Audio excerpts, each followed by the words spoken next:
Hey, it's Brian Mudd. This is my cheat sheet for Friday, October 19th.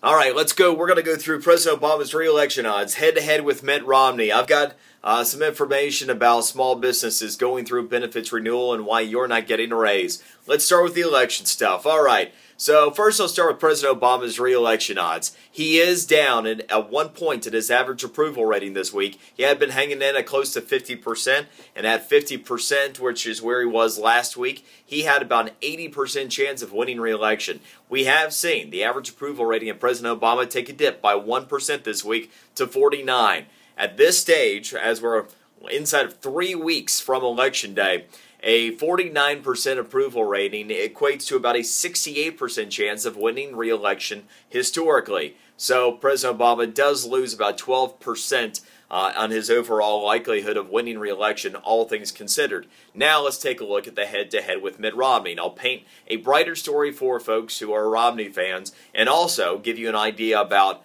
what Mitt Romney looks like as a candidate compared to many historically. If you take a look right now in an aggregate of the polling, you have Mitt Romney that has a 1 point lead, about 47.7 to 46.7 for President Obama. Now, historically, a majority of undecided voters do break for the challenger, which is even better news for Mitt Romney. So here's what it looks like when I project out those that are undecided into the pie. If the election were held today and it were just Mitt Romney versus Barack Obama head-to-head, Mitt Romney would win with 51.9% of the national popular vote to Barack Obama's 48.1%. So you can see it's a nearly 4-point margin of victory, or slightly better than the margin that President Bush won over John Kerry in 2004. Now let me throw in some, I did something new this week, throwing in some third-party consideration, because there is third-party consideration. And what it's looking like nationally is that up to 1.5% of the vote this year nationally could end up being for a third-party candidate. And it looks like Gary Johnson could end up being the third-party candidate that pulls the most votes. Gary Johnson would likely steal more votes from Mitt Romney's camp than Barack Obama's. And here's what it looks like, and not just with him, but putting all of the third-party consideration into play. I have, throwing in third parties, Mitt Romney winning the national popular vote with 50.8% of the vote, with Barack Obama at 47.7% of the vote. And again, third-party candidates pulling about 1.5%. So anyway you slice it, it's pretty good news for Mitt Romney. And I had a hypothesis I was working on going back, I believe it was 2 weeks ago, and it's now been confirmed as we've seen more polling data roll in.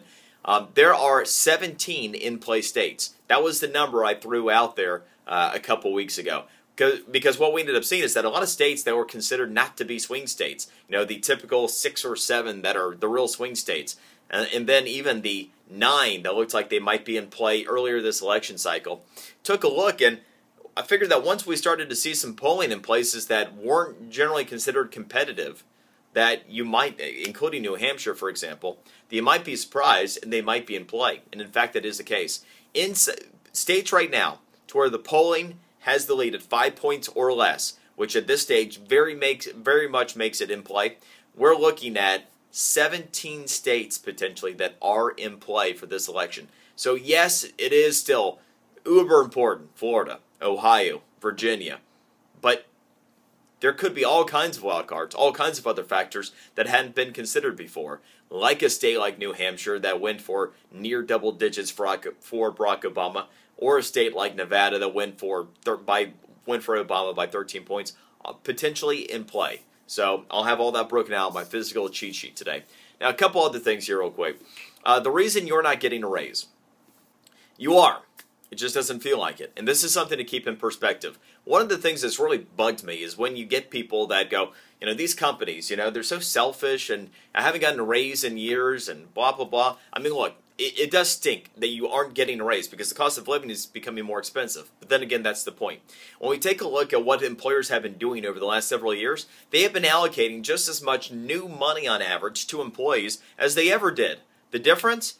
A larger percentage of it is just going to cover the benefits because of how stinking expensive the benefits are becoming. And I received another note from a small business owner yesterday, local man who is just reeling right now. He said he's already paying $14,500 for his employees, just his portion, to cover their health care benefits. That was a 15% increase over 2010 for 2011's renewal. And now the statement he just got, the increase for next year is 20%. Now he's already at $14,500 per employee, 20% more times all of his employees. It's just reeling. And he said that they said the Affordable Care Act, his insurance provider, was the main reason of this 20% increase. He just can't afford it. And this is the problem we so often see ourselves in. And it's the reason you're not receiving a raise. If you go back to the late 1960s, benefits accounted for 10% of the total compensation package of an employee. It's now up to 20%, just under, it's 19 and change.